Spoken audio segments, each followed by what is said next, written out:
Cada hora es ahora. Mega Noticias Puebla. Mega Noticias.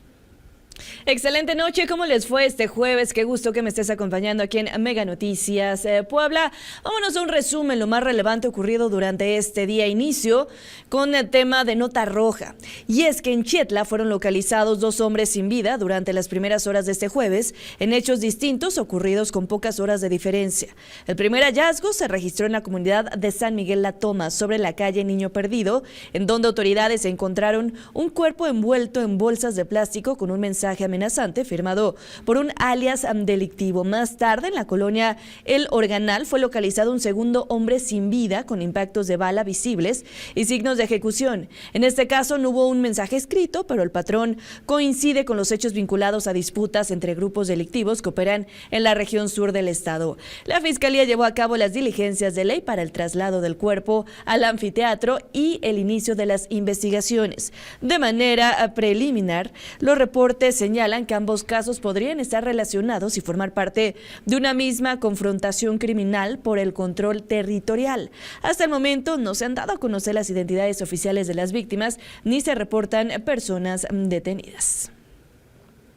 Vámonos a Chautla. Elementos del Ejército, la Policía Municipal y la Fiscalía mantuvieron asegurado un inmueble en el barrio de San Juan Tepepa, en la Junta Auxiliar de Santo Tomás Chautla, después de un operativo que dejó como saldo 2 presuntos secuestradores detenidos. La intervención se derivó después de que 2 personas lograron escapar del lugar, donde presuntamente se encontraban privadas de la libertad, permitiendo a las autoridades ubicar este sitio. El área permaneció bajo resguardo mientras se realizaban las diligencias correspondientes y las autoridades continuaban con las investigaciones para esclarecer estos hechos.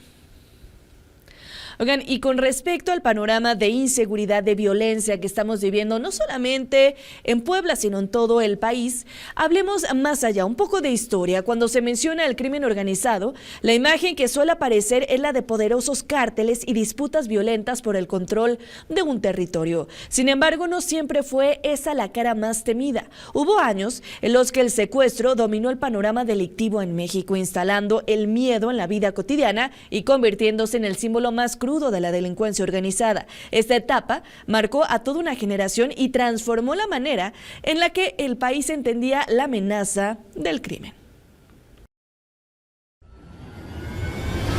Hoy, cuando hablamos de crimen organizado, en automático se nos vienen a la mente los grandes cárteles, pero no siempre fue así. Hubo una época donde el secuestro sembró el terror en todo México, dándole otro sentido al delito de crimen organizado. ¿Qué tienes que decir, Arismendi? Nada, señor. El día de ayer fue de mala suerte para mí, me detuvieron. Entre 1997 y 2005, las autoridades mexicanas se veían rebasadas por bandas como los Caletri, los Canchola y sobre todo la del Mocho Orejas. Las familias de las altas esferas temían ser las próximas víctimas, desconfiaban de todo y de todos. Y no era para menos. La organización Causa en Común contabilizó en ese lapso de tiempo 5.110 casos de secuestros denunciados, siendo 1998 el año con mayor auge, con 1.047 casos. Ese año fue detenido Daniel Arismendi, a cuya banda se le atribuyen cerca de 200 privaciones de la libertad. Durante estos años, las drogas y ataques armados no figuraban en el crimen organizado. Por otro lado, casos como el del secuestro de Helio Margolis, representante de Chrysler México, el del banquero Alfredo Harp, el del director técnico Rubén Omar Romano y en Puebla, el de Alberto de la Fuente y Concha, presidente de la Cámara de Comercio, conmocionaron a toda la sociedad. Pero ojo, en 2005 los secuestros no desaparecieron, solo fueron absorbidos por los cárteles, dando ahora sí el sentido que conocemos al crimen organizado. El parteaguas fue en 2006 con el lanzamiento del Operativo Michoacán, que declaró la guerra frontal contra el narcotráfico. Que sin importar cuáles sean los intereses que persiguen, están condenados al fracaso y tendrán a todo México en su contra. Algo que dejó como resultado esta etapa oscura de la seguridad pública es que cuando las autoridades se proponen a trabajar en conjunto, pueden lograr grandes cosas. Pues la maquinaria política de la época logró que las penas por este delito pasaran de los 40 hasta los 140 años de prisión. Por ejemplo, el Mocho Orejas acumuló condenas que suman 390 años de cárcel. Y así fue como el crimen organizado evolucionó de una manera terrorífica en México. Para Mega Noticias, Enrique González. Oigan, y por otra parte, hablando de la violencia que se vive en nuestra entidad, lo que debería ser un espacio seguro se está convirtiendo en un escenario de violencia. Vean estas imágenes.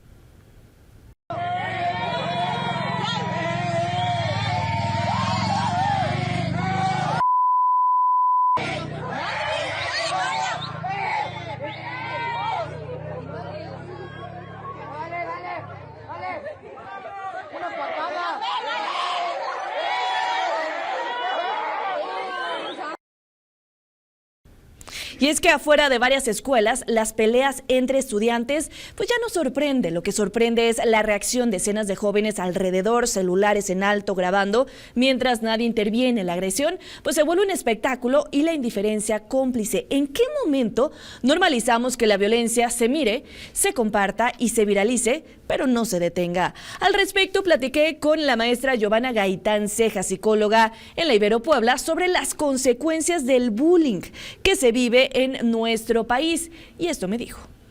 Pues puede tener una consecuencia en su autoestima, ¿no? Impactar en una baja autoestima, en su autoconcepto y puede derivar en problemas más graves como una depresión y a veces incluso ideaciones suicidas. También puede haber, por ejemplo, bajo rendimiento académico a consecuencia de estas pues situaciones emocionales donde la persona pierde la motivación, no tienen ganas de ir a la escuela, puede haber cambios también en su comportamiento, en su humor, en sus hábitos de sueño, de alimentación, y entonces todo esto va generando este bajo rendimiento académico. También le preguntamos, bueno, ¿qué hay que hacer cuando una joven es víctima de bullying? Escuchen. Fomentar la empatía, hablar de lo que es el bullying, hablar de la violencia, de los tipos de violencia, porque a veces se disfraza, ¿no? De bromas, es un juego y no entendemos que esos juegos o bromas pues no son eso, sino que son una forma de violencia así, verbal o psicológica. Entonces mucha prevención, mucha educación en temas de violencia, de empatía, de respeto.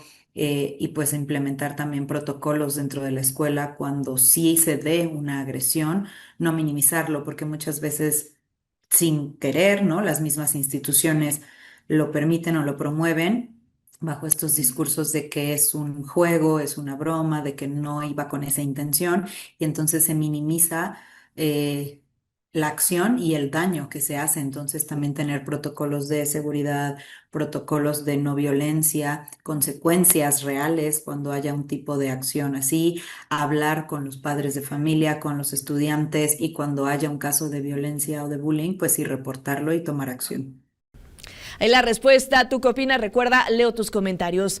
Oigan, y vámonos con este reporte ciudadano. Un socavón de gran tamaño se abrió en la avenida 68 Poniente, muy cerca de la 11 Norte, en la colonia La Loma, poniendo en riesgo automovilistas. De hecho, un vehículo estuvo a punto de caer en este hoyo. El hecho movilizó a cuerpos de emergencia y autoridades. Hoy nos dimos una vuelta en la zona y ya comenzaron a reemplazar y a componer este desperfecto. Platicando con vecinos, cuestionaba, bueno, si saben aproximadamente cuándo va a quedar listo. Me dicen que todavía no tienen información. Lo que sí es que llegaron rápido a atender este desperfecto. Y por otra parte, la edición número 34 de la procesión de Viernes Santo se va a realizar el 3 de abril en la capital poblana, informó el coordinador Daniel González del Campo. Se espera la asistencia de alrededor de 190,000 personas. Van a participar las 7 imágenes religiosas encabezada por el Señor de las Maravillas. Vaya situación. Oigan, y hablemos rápidamente de tema de salud. ¿Les parece? Reportan 126 casos confirmados de sarampión en la entidad.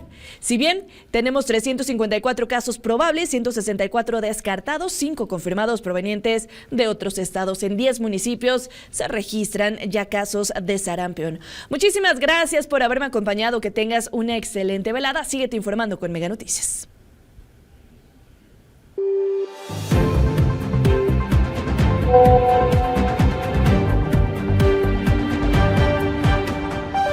Mega Noticias. Cada hora es ahora. Mega Noticias Puebla. Mega Noticias.